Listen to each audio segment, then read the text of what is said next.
The Mansion in the Mist by John Bellairs, Chapter 7. For the next several days, Miss Eels and Anthony tried to go on with their vacation life of fishing and boating, which was a bit hard to do at this point. Emerson went with them sometimes, but it was clear that his mind was someplace else. Many times during the day, he would go up to the room where the chest appeared, and he would stand in the doorway, chewing his lip impatiently and drumming his fingers on the woodwork. "There has got to be a reason why the chest shows up when it does," Emerson would mutter from time to time. It can't just be chance."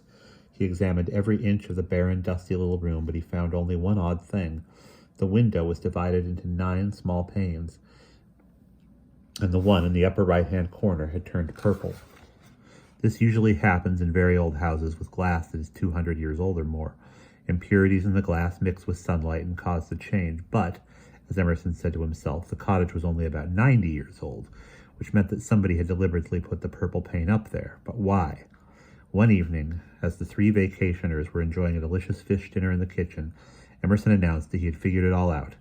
He had a very irritating know-it-all way of telling people about his discoveries, but Anthony and Miss Eels were used to him by now.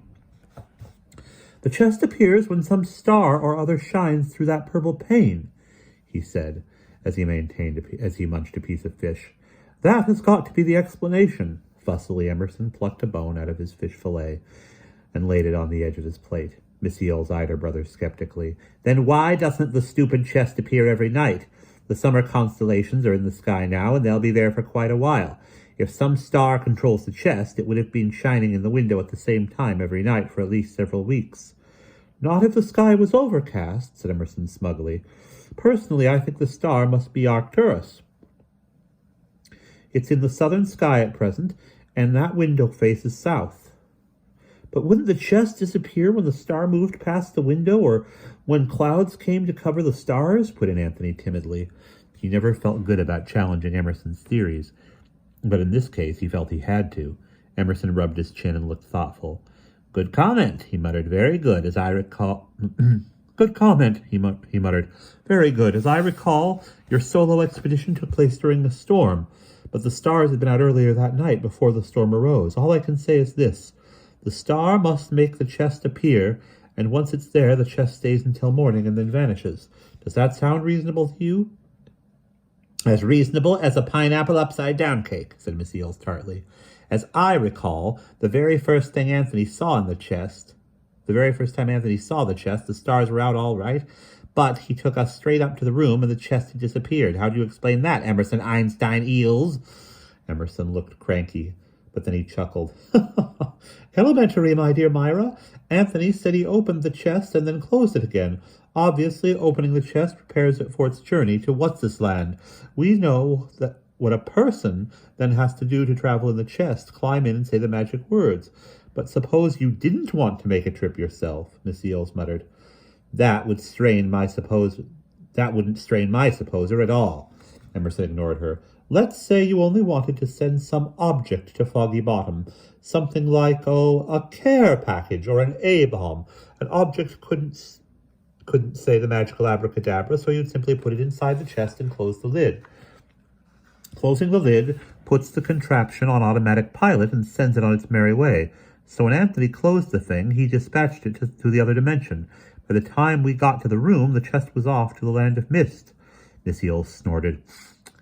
"You have an answer for everything, don't you, Mr. Smarty? I suppose we have to wait for a clear night to see if your theory works.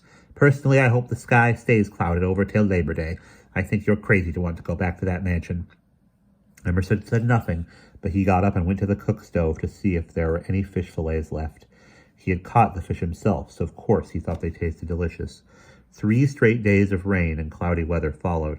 All day it drizzled, and at night heavy downpours hid the lake from sight. Finally, though, the weather cleared and Emerson began to get all worked up. It was a Thursday in mid-July, and that night he would be going back. Meanwhile, Miss Eels and Anthony had done a lot of talking in secret, and they had finally reached a decision. Come hell or high water, they would go with Emerson. Anthony was sure he could help Emerson in some way, and Miss Eels felt she would go out of her mind waiting for the other 2 to return. Besides, she was beginning to believe in the power of the amulets. When Miss Eels and Anthony told Emerson about their decision, he nearly had a fit. "Nonsense!" he exclaimed, folding his arms indignantly. "It's far too dangerous. I won't hear of it." I thought you told us that anyone wearing one of your amulets would be safe, said Miss Eels with a malicious gleam in her eye. Emerson got flustered. His face turned red and he began to sputter. Well, Oh, blast it all! I'll tell you the truth. I said that to keep you from worrying. The place is as dangerous as a quicksand bog, but someone has got to go to find the clue that may lead to the Logos Cube. When I let Anthony go with me last time, it was because I felt lonely and afraid. But since then, I've regretted that decision, and now I say to you both, stay home. Myra Eels glared at her brother. Em, dear, she said, if you want the two of us to stay here, you'd better be good at knots and tying people up with clothesline. And remember, while you're working on one of us, the other one will be beating you over the head with a breadboard or a frying pan. Emerson was feeling desperate. I won't let you use my amulets, he said, with a pouty frown. And may I remind you that I have the only key to the storage case? Miss Eels grinned. You think you have the only key? Years ago, you gave me a duplicate because you felt I was level-headed and wouldn't do anything rash. She reached in under the collar of her blouse and pulled out a small silver key on a beaded chain. Emerson looked at his two friends, then he heaved a deep, weary sigh and shook his head. Oh, all right, he said staunchly. But if one of you gets turned to stone, don't come whining to me about it. That evening, the three adventurers got ready to go. They put on warm sweaters because the air of the other world was always clammy and cold. Anthony brought a flashlight, and Emerson carried a crowbar in case there was a door that had to be forced. Once again, Emerson wore the tube of Gobi Desert sand, and Anthony used the tiny Russian icon. Miss Eels picked up a Jochenmeister, a huge German coin from the 16th century. It hung from a handsome braided gold chain that had been blessed by the Bishop of Cologne. Stepping out onto the porch of the cottage, Emerson saw that the sky was clear and clustered thick with stars. Arcturus burned clearly in the south. Here goes nothing, whispered Emerson to himself, and he stepped back into the house. The other two were waiting at the foot of the stairs, and up they went single file. When they reached the room at the back, there was a chest waiting for them. Emerson walked bravely forward and lifted the heavy lid. One at a time, he said in a voice that trembled slightly. I'll go first. And if I'm not back in 5 minutes, I'll send the empty chest for you. And that will mean it's nighttime in Ghastly Land, and that you can follow me, okay? Miss Eels and Anthony nodded. They both swallowed hard and watched anxiously as Emerson stepped into the chest, squatted down, and pulled the lid shut. His muttered words could hardly be heard, but after a short pause, the chest shimmered and vanished. Miss Eels turned to Anthony. A thought had just occurred to you. Anthony, she asked, how do you get the chest to come back here empty? Anthony grinned. Mr. Eels figured that out the night the two of us went together. You stand in the chest and say the words, and you get out real quick and shut the lid. It's kind of tricky, but it works. Miss Eels gave Anthony a sidelong glance. I must be nuts doing this, she said to herself, but then, I've known for years I was off my rocker. Oh well, at my age I haven't long to live anyway. After this cheerful remark, Miss Eels fell silent. The two of them waited in the empty room for what seemed like ages. Then, with a slight whispering sound, the chest reappeared. Anthony and Miss Eels looked at each other. Neither of them wanted to go, but they knew that they had to. Finally, Anthony took a deep breath and stepped forward. He opened the lid and climbed in. I'll send it back for you, Miss Eels, he said in a high-pitched, nervous voice. It won't take long. And with that, Anthony squatted down, closed the lid, and muttered the magic formula. Again, a pause, then a shimmer in the air, and the chest vanished. Once more, Miss Eels chewed her lip and paced up and down. In a few minutes, the chest came back for her. I feel like a paratrooper getting ready for his first jump, she said to herself as she climbed into the chest. It took a while before she got up the courage to kneel down and pull the heavy lid back into place. Aro est locus in quo conflatur, she said quietly. Then she closed her eyes tight, and in a few seconds the terrifying drop began. Then her eyes slowed, and she landed with a soft bump. Emerson jerked the lid open and peered in. Did you have a nice ride, Myra? He asked wryly. Miss Eels gave her brother a dirty look and clambered out of the chest. With an awestruck look on her face, she peered around at the strange, misty, moonlit woods. She was frightened, but she fought down her fear and grinned weakly. "So where do we go from here, brother?" she asked. "You don't have a map, so it'll have to be done by guesswork, right?" Emerson nodded glumly. "Right. Off to the left there is a forest, and I think I see a path. Paths usually lead somewhere, so we'll take it." Emerson glanced quickly over his shoulder. "The windows in the mansion are dark, so let us hope the autarchs are in bed. Even sorcerers need their sleep, after all." In single file, Emerson in the lead, they entered the dark, shadowy forest. As they trudged along the sandy path, alarming things began to happen. Branches groped at them. The trees made odd groaning sounds. At one point, a vine on the ground reached out and tried to grab Anthony's ankle, but it pulled back suddenly and lay flat. "I have to hand it to you, Em," whispered Miss Eels. "Those amulets work." "Of course they work," snapped Emerson. "You don't think I'd lead you into danger without some sort of protection, do you? And now I think we're deep enough into the forest for me to turn on the flashlight. Besides, it's pitch black in here, and sooner or later one of us is going to slam into a tree trunk." Emerson clicked on the flashlight, and it burned with a foggy, wavering glow. They tried to ignore the thickening dark trees that seemed to be watching them. Very soon, they came out into the open. Apparently, the trees were just a grove, and not a large forest at all. The three adventurers found that they were at the edge of a small lake covered with lily pads and a gray scrum. On the other side of the lake stood a small 8-sided building with a columned porch and a copper dome. In the distance was the gleaming wall of mist that hung beyond the garden and the mansion. "Charming scene, eh?" said Emerson sourly. "If you were a real estate agent, you'd go out of your mind trying to sell this place." Miss Eels looked thoughtful. "Em," she said slowly, "why did the autarchs make this place such an awful one? I mean, if they can work magic, why didn't they create a pleasant estate with sunshine and normal moonlight and starlight?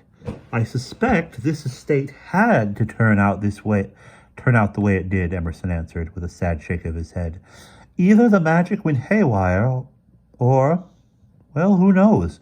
You should also remember that the autarchs were once ordinary people living in our ordinary everyday world. Creating this estate deformed their bodies and their minds. They've probably been here so long now they don't realize what a monstrous place this is. Love of power has replaced ordinary human feelings in their minds. Of course, from what Anthony heard, there was one rebel who refused to accept the values of the autarchs, and he's the one who hid the Logos Cube. Anyways, let's stop jawing and follow this path around the edge of the lake. I'll bet any money the little domed building is the Temple of the Winds." Once more Emerson began to walk along the edge of the small lake, plying the beam of the flashlight before him. A heavy stillness hung over the lake. No crickets, no frogs, no sign of anything living. Soon the three of them were standing beside the columned porch of the little building. Sure enough, on the marble cornice above the pillars these words were carved, "Temple of the Winds." A short flight of broad, cracked stone steps led to the porch, and beyond was a bronze door that stood half ajar. Emerson's light continued to burn foggily, because this was an evil and cursed place. But he plunged ahead and shoved at the door, and with a loud groan it scraped inward. Emerson stepped inside and played his light around, and then he almost laughed. The temple was full of gardening equipment. On a warped table stood stacks of clay flower pots, and a trowel lay nearby. Rakes and hoes leaned against the wall, and there was even an old-fashioned mechanical lawnmower. Hedge clippers and sickles hung from brackets, and overhead was a dark oil lamp on a chain. "Humph! If this doesn't beat everything," muttered Emerson. "You know, I'll bet all this stuff belonged to the rebel, the one who split away from the autarchs. He was probably trying to make this miserable dump a bit more human. The $64 question still is, where is this so-called great clue?" For a long time, Emerson and his friends poked around. They looked under flower pots and on the sills of the narrow windows. They peered into the blades of the lawnmower and moved rakes and scraped around on their hands and knees in the dust and the dusty, dirty corners, but they came up empty. "Phooey on this miserable place anyway," growled Emerson as he dragged himself to his feet. "The autarchs must have searched here, and if they didn't find anything, I don't see how we can expect to." He wiped sweat off his forehead with his sleeve and gazed blearily around. He had been working so hard that he was panting, and he felt thoroughly dejected. Anthony looked gloomy too. He hung his head and felt tears trickling down his cheeks. Only Miss Eels seemed optimistic. She darted her head around and smiled weirdly. "Oh, I don't know, Em," she said as she began shifting the objects on the dusty table. "We haven't completely ransacked this place. I see that these inner walls are made of brick. Maybe one of them is loose. In the meantime, I suggest that we take our anger out on these flower pots here. I can damage things without trying to, but sometimes it's fun to—" Instead of finishing her sentence, Miss Eels picked up a flower pot and pitched it against the wall. Pieces of red clay flew everywhere. Grinning wickedly, Miss Eels threw another pot and another, while Emerson and Anthony gaped in amazement. But when she heaved the next pot, something unexpected happened. A tiny, shiny object went spinning out of the clay fragments and landed in the middle of the room. With a loud exclamation, Emerson swooped down and picked it up. He played his flashlight's beam over it. "Heavens!" he breathed. "Do you know what this is?" "It's a brasher doubloon."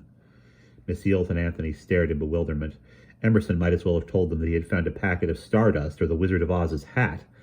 When he saw that the other two were thoroughly befuddled, Emerson sighed and began to explain. Ephraim Brasher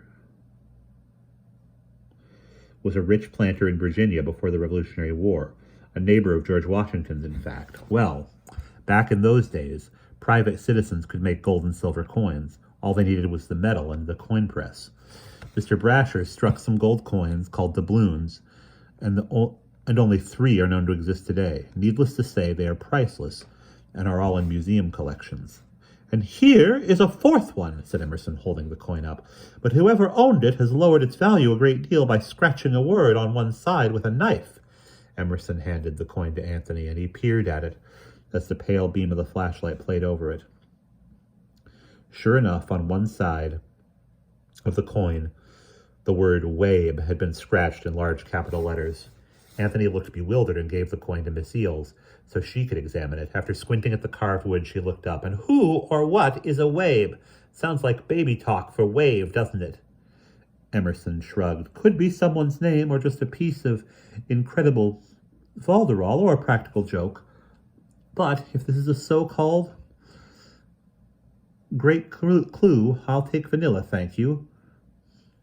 He banged his flashlight on the table and stared angrily at the blank wall. Miss Eels gently patted her brother on the arm.